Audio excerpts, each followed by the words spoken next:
Hello everyone and welcome back to a football forecast, and in today's video I'm going to be previewing Auckland FC season. I am an Auckland FC fan. I'm also going to be doing a load of A-League content on the channel this season, so if you enjoyed this video or if you enjoy another video, it'd be great if you could subscribe to the YouTube channel, especially you Auckland FC fans, because I'm going to be discussing us very in depth, and let's go back to back. If you enjoy this video, subscribe. So here are the sort of fixtures for the season. I'm just going to run through them and sort of discuss how difficult I think they're going to be. So Melbourne victory away, I'm expecting a difficult game here. We won both of our away fixtures here last season, but obviously this was the game where we lost the semi-final in the second leg, where victory eventually sent us out, which was so disappointing, especially considering we had so much expectations, I think, going into that game after what was an incredible season up to that point, and still was an incredible season.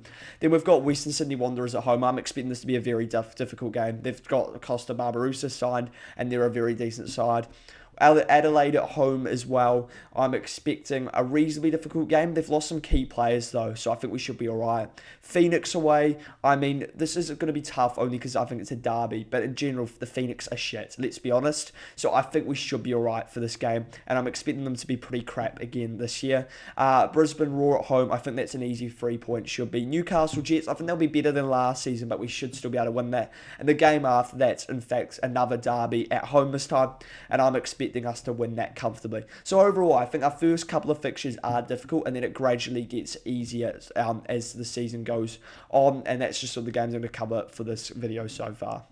So these are all the transfers that we've made in and out this season. And if you look, Tommy Smith, I think this is a bit of a big one because we haven't really, I don't think, adequately sort of covered the centre-half depth as much as I would have liked to see. Scott Galloway, he never played fine, but it is another sort of centre-half, which could be a problem.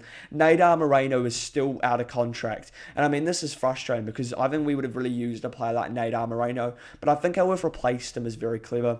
Louis Toomey, fine, he didn't play enough minutes. And Scott Morris actually was a player we brought in. He's had to unfortunately retire with an injury. Very unfortunate, from Stokes under 21. So who have we brought in? Sam Cosgrove. I think this is an excellent deal. Right up there. And I would, if I was to rank this out of all the deals we've made, I would probably put this as the best transfer that we made this season. Why? Because I was screaming out last season for a bigger striker who could just head the ball in the back of the net. And I didn't really rate Max Mata last year. I wouldn't mind bringing him in though as a backup because I think we could use some attacking depth, but I'll get into this.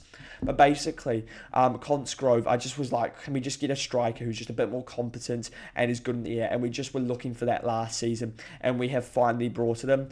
And that is the player that counts as our import player or our player that's not from New Zealand or Australia, and I think that's where we need to spend it, at the striker position, where we were desperate for a player. Then Oli Sail, very happy with this. He didn't have his best season last year at Perth Glory, but we know he's a good keeper, and I think in the right environment he can succeed. I think he's overall, though, not going to look like the best keeper, because we're now used to Alex Paulsen, who was easily the best the best keeper in the league. But I would still rate this as a 3. I think this is the third best transfer we did. Jake Girdwood-Reich. This is a bit of an interesting one. A loan deal, very late on. Clearly centre-half depth because of the Nando injured. I haven't seen a lot of him. He's been playing in America. I'm happy we've addressed this. I'm not that happy. I think it's a bit of a panic buy of a young player on deadline day. I would have preferred to see, I think, a bit more of an older figure. We could, like a Tommy Smith, or a first choice player to really compete with Nando Peinecker and Danny Hall at that sort of level. So I'm going to rank this as, I think it's the worst transfer. I don't know if it will fail. If it does, it is only a loan deal. But the reason why is because I don't know if we've quite adequately sorted out the centre-half depth. Then Lachlan Brook, I'm very happy with this. And this is an excellent transfer. Perfect replacement for Moreno. Can play off the left, I think, and the right. I think he'll play more off the right. I think he'll be in the starting 11 by the end of the season. I was very pleased to see this come in. He got 14 goals in the A-League a couple of seasons ago.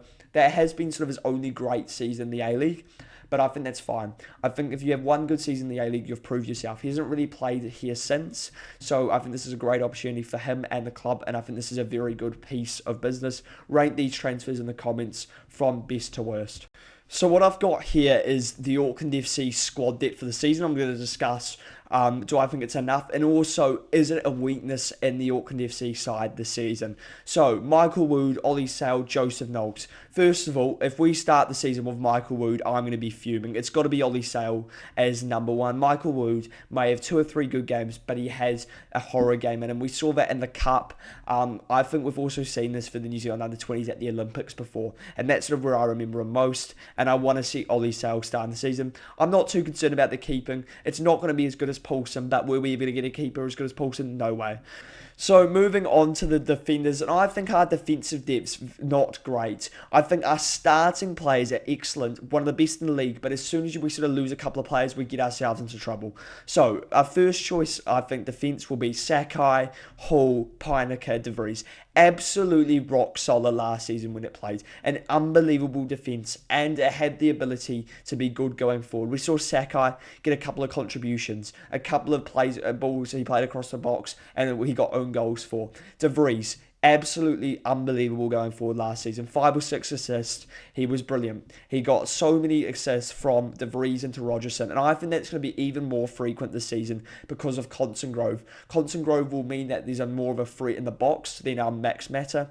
Cosgrove I'm expecting to be very good in the air, which will mean either centre-halves will be pulled into Cosgrove more, and this will give Rogerson more space. He'll only have his fullback to deal with this year, and I think Rogerson up against a fullback, he wins quite frequently because he's a bit taller usually than his fullback. The fullbacks often gets beaten in the air, and I think we could see this happen a lot. But as I was saying, if we lose players, we could get ourselves into trouble, and for me this is a major weakness of Auckland FC still going into the season.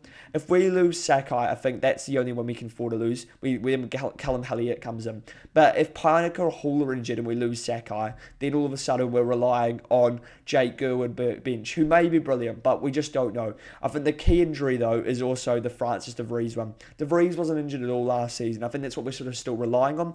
But if De Vries goes down with a knock, then I think we're looking at Callum Elliott. And I don't think Callum Elliott's a bad player. He's definitely not De Vries' level though, especially not on the left-hand side. De Vries is absolutely essential to everything we do. His ability to get the ball in the box is brilliant. Whenever Auckland FC create pressure, it's through constant balls into the box, continuously getting it in there, and then we eventually basically sort of just find a way to knock at him. And that's when Auckland FC were at their best. And that requires, I think, De Vries to be on the pitch. So I think it's absolutely essential that he stays fit for the season. And if he doesn't, I think we're going to struggle to sort of compete for the accolades that we will want to be competing for this season.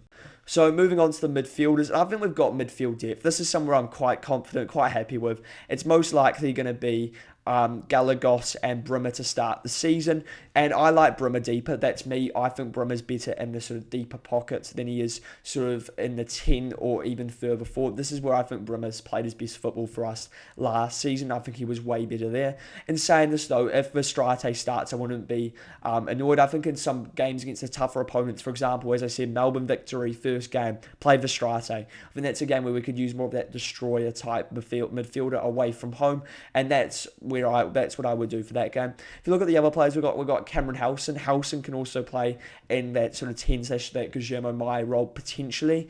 He can also play deeper, and he's very much a bench option. Finn McKinley and Oliver Middleton, I haven't seen much of Middleton. Finn McKinley, I wasn't impressed when he came on last year, if I'm being honest, and I don't really want to see him near the squad yet. If McKinley's, look, at this sort of age, you can develop a lot, so maybe he'll be ready this season.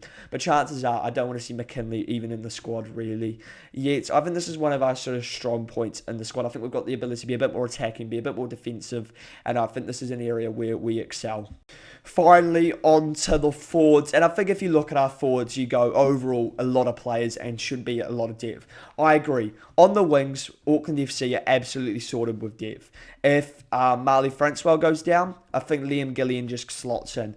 If Rogerson goes down, Brooks comes in. And Brooks could even start. So I think on the wing, we've got absolutely loads of depth. You've also got Jesse Randall. And I'm going to discuss Randall, because I do think this is a bit of a problem for Randall. I don't know when he's sort of going to get into the side. I personally pick Gillian over Randall on the left-hand side. I wouldn't be surprised if Corica does this. And for me, Randall's just sort of stuck, because I think he's a decent player across the board, but doesn't excel anywhere. And that is a problem. He is young though, so maybe he will develop into that player, but whenever I watch him, that's what I sort of get the feeling of. He's a decent player that just can't excel anywhere. Where I'm concerned is attack and depth, and this is where Randall is covering. If Cosgrove goes down, I think we're in a lot of trouble, because what do we need? We need that big striker. It's absolutely essential to everything we do. And we saw when Max Matter wasn't playing last year how much worse of a side we were. And I think it's going to be similar when Cosgrove doesn't play. We'll see that same effect. So how would I solve this problem? I'd just go get Max Matter again. And I'd say, look, you're coming in as a backup. He might not be happy, but he's currently without a club. He doesn't have a lot of wage demands. He can't really go, oh, this, all that. Because if he doesn't get a club, he's just not going to be playing for a professional side, most likely. He may end up at the Phoenix. That's the best he's probably going to get right now. So go get Max Matter as a backup. That's what I would do. I think that's absolutely fine. For Guillermo Mai, this is more of a difficult one, because what Guillermo Mai does is absolutely essential to everything we do. He drops into the pockets, helps up out front, but also collects the ball, and he just connects everything. It's incredible what he does for the side. He's so much better in the sort of dropping into sort of the midfield, sort of, but also having the ability to play up front than he ever was sort of as just the sole number 9 with Brummer sort of behind him. And this is an absolute revelation, Guillermo Mai in this role. When Guillermo Mai was playing well last season, when he was playing, we looked so dangerous going forward, and there isn't really an obvious backup for him. I don't know if Jesse Randall can do this, and that's where I am concerned. What do you do here? I think you just got to hope Mai doesn't get injured. He didn't get injured at all last season. He shouldn't get suspended. He shouldn't be picking up yellow cards, accumulation of yellow cards or red cards. So I think he should be able to stay fit for hopefully the whole of the season. We also have John T. Bidos just backing them up. Haven't seen a lot of him. Hopefully he's a young talent that maybe we can use in the future, but I don't think we're ready to use him. Now what I'm going to do is just have a look at the first team and what I would do for the start of the season and what Corica would do. So this will be my lineup for Auckland FC against Melbourne victory this weekend. In goal, I'd go with Oli Sail. I don't really want to see anybody else in goal. I think Sail's the most reliable, despite having a bit of a poor season at points of Perth glory. At right back, I'd go with Callum Elliott. That is because of the Nando Painika injury, which means that we're going to go Hall and Sakai at centre halves and left back De Vries. When everyone's fully fit, it will be Sakai right back, Hall, and then it would be Nando Painika. Then in the attack, I'm going Rogerson on the right and Francois on the left. If Francois is sort of struggling, or Rogerson is, most likely Francois, I'd probably bring in Lachlan Brook eventually to this lineup some way throughout the season. Then I'd go Galagos and Verstrate because I want to be more solid away from home at Melbourne. But I think in certain games we're at home, where we're more on top, bring in Brimmer in the starting 11. I think that makes more sense probably for Verstrate. Then because I think Verstrate is very good at breaking down, sort of breaking up play and giving it to more quality players, and I think that's very useful when you might be up against it away from home. Then I'd go with Cosgrove and Guillermo Mai up front. I think these two are going to work very well together, and Guillermo Mai is just going to have some freedom, so drop into the pockets, do what he did so well for us last season. Let me know your thoughts on this lineup, and this is the end of this video. If you enjoyed the video, it'd be great if you could subscribe to the YouTube channel. Let me know some key points you think about this season coming up. What lineup would you like to see? Where's our strengths, where our weaknesses are going to be, where are we lacking squad depth, and why we are going to win the league, because that is going to happen. We are going to do the double. I'm convinced we are going to win the both competitions. Let me know your thoughts on this, and if you enjoyed this video, it'd be great if you could subscribe to the YouTube channel.